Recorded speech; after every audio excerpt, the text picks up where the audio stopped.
The Brown Berets, Birth of a New Symbol, Chapter 2, Part 2, by Ernesto Chavez. During the next 3 years, the Brown Berets proclaimed their message in other demonstrations and through symbolic acts in an effort to reconquer the Chicanos' rights to be treated like people and not like second-class citizens, unquote. The Berets initiated La Caravana de la Reconquista and drove through 5 southwestern states: California, Arizona, Colorado, New Mexico, and Texas. Between October 1971 and August 1972, led by David Sanchez, the Berets participating in the caravan issued their goals for the national policies of 1972, proclaiming absolute militarism. The fastest and strongest way to Chicano power, they also underscored their intense sense of cultural nationalism and their view of themselves as a conquered people in their own land. We are the Chicano people of the Southwest, hereby declare ourselves a nation, and as a nation that has been subject to a profit-making invasion, we are a nation with a land that has been temporarily occupied, and we are a nation with the ability to survive. We are a nation that great natural cultural ability. We are a nation who come from different ways, combining ourselves in one nation.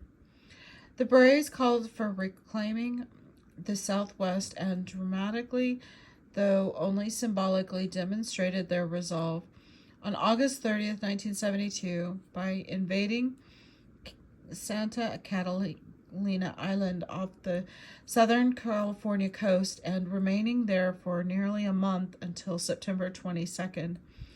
The pretext for the invasion was their contention that the isle, along with other Channel islands off the California shore, had not been included in the land ceded to the United States by the Treaty of Guadalupe Hidalgo following the U.S.-Mexican War. The invasion was undoubtedly inspired by a similar action, the American Indian movement's takeover of Alcatraz Island in San Francisco Bay from November 1969 to June of 1971. When August 30th, 1972, in Project Tecolote, Project Owl, 26 Berets marched off the Catalina ferry and set up camp on land owned by Santa Catalina Island Company. They attracted considerable public attention. They left when asked to go by Judge William B. Osborne, who, accompanied by Los Angeles County sheriffs, told them that they were in violation of an Avalon ordinance prohibiting camping in an area zoned for single-family dwellings.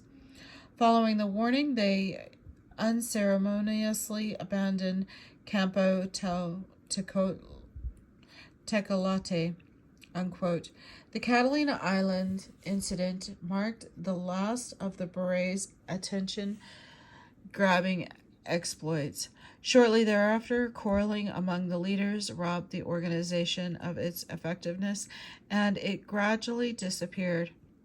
The bickering seems to have begun because of the ever larger role being played by David Sanchez.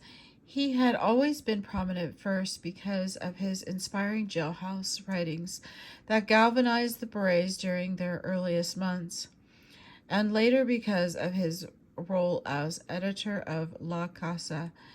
Now, however, he was seen as exceeding his authority, writing about Beret policy without first getting permission of the Brown Beret National Headquarters Central Committee.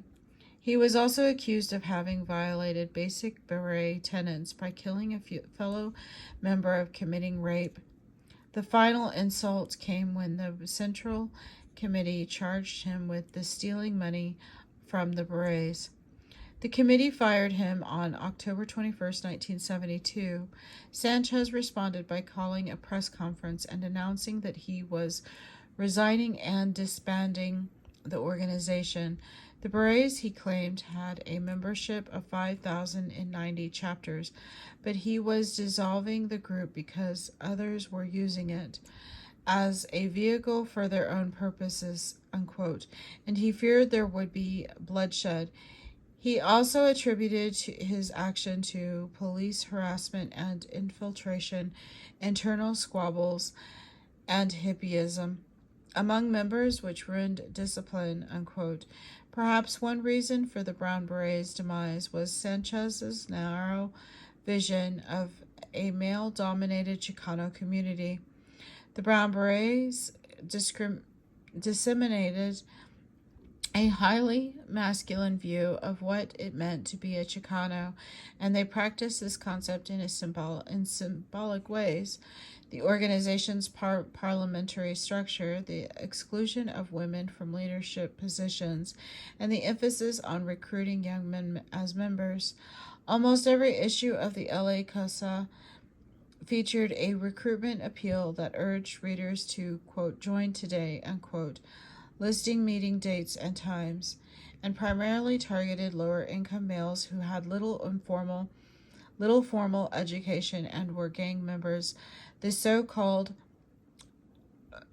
quote, vatos locos, unquote, illustrations depicted potential recruits as wearing cholo garb and carrying a bottle of beer underneath a banner proclaiming "Vato Loco yesterday," unquote. That picture was followed by another showing the same man in a beret uniform, with his right arm outstretched and his fist clenched in the power symbol. A banner above proclaimed, "Revolutionists today, be brown, be proud, join the Brown Berets." See Figure 2.3. Like the Boy Scouts of the 19th century, England, the Berets sought to create a healthy nation of clean-living young men. The Berets disparaged college students, however, even those belonging to UCLA's Movimiento Estudiantil Chicano de Aztlán, MECA, MECHA, as bureaucrats and out of touch with the community.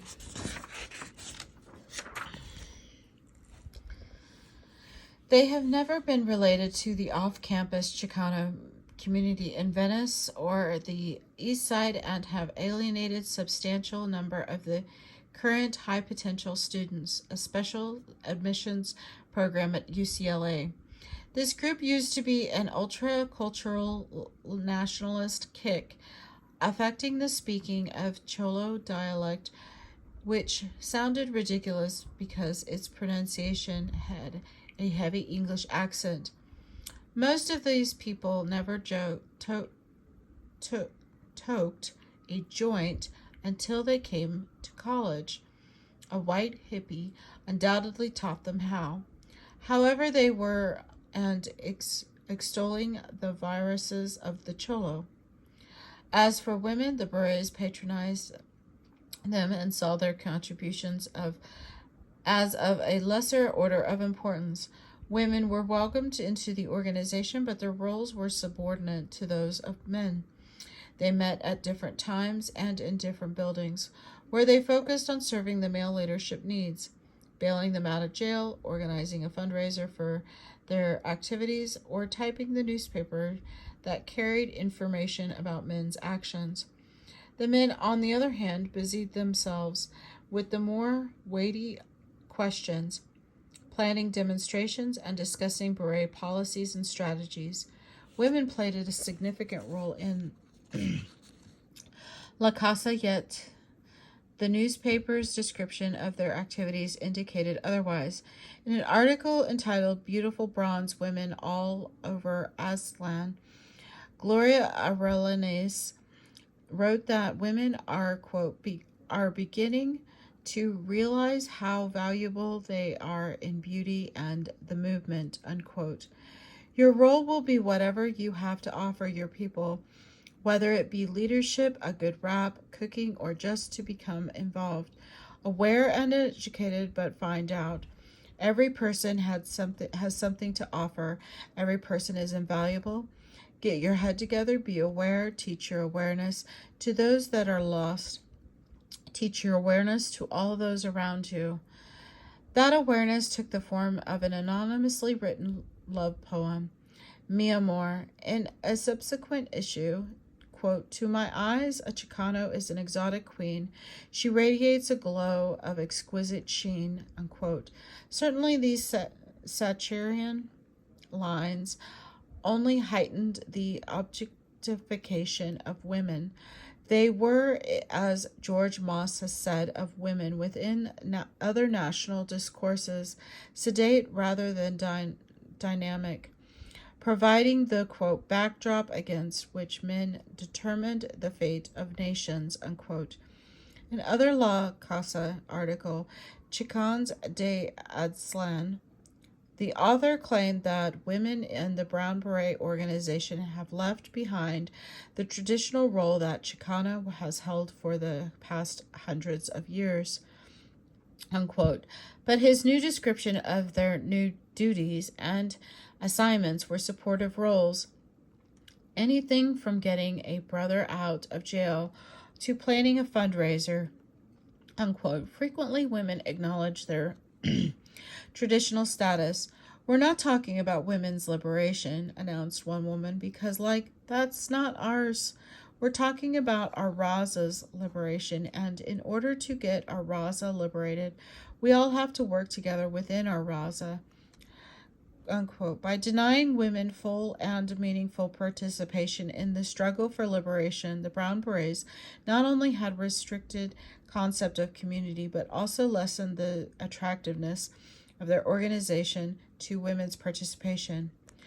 Yet gender bias and internal bickering were not the only reasons for the Berets' decline.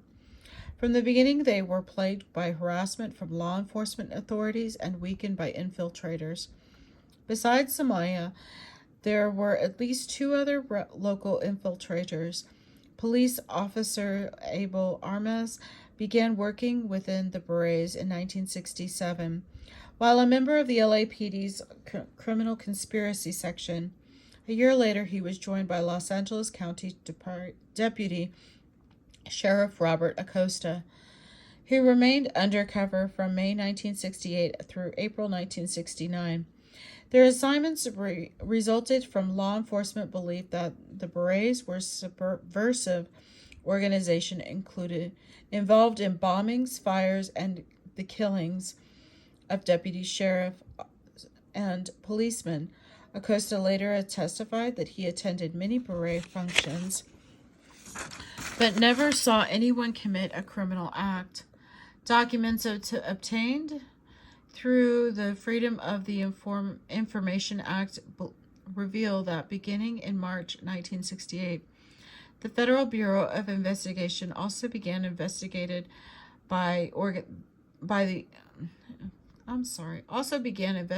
the organization.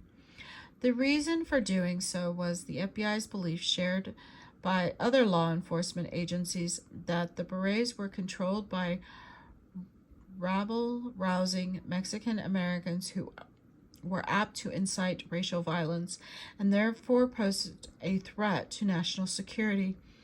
The FBI continued their surveillance for more than 5 years until the group's dissolution in November of 1973, focusing not only on activities in Los Angeles but also on ethnic Mexican communities outside of California. Eventually, the FBI came to the conclusion that the Berets were not acting in a subversive manner. The Brown Berets' short-lived yet celebrated existence as a new symbol for challenging the Anglo establishment mirrored the Black Panthers' experience. Like the Panthers, they pushed a paramilitaristic form of cultural nationalism that captured the imagination of the young, particularly young men, beginning with the quote blowouts Later, they caught the attention of a larger audience in their support of health projects, and especially in their protest against the Vietnam War. 3 of the Brown Berets did little to change the status quo. They were not without significance for their example, inspired by others equally dedicated to reform and the creation of Aztlan. This is the end of Chapter 2, Part 2.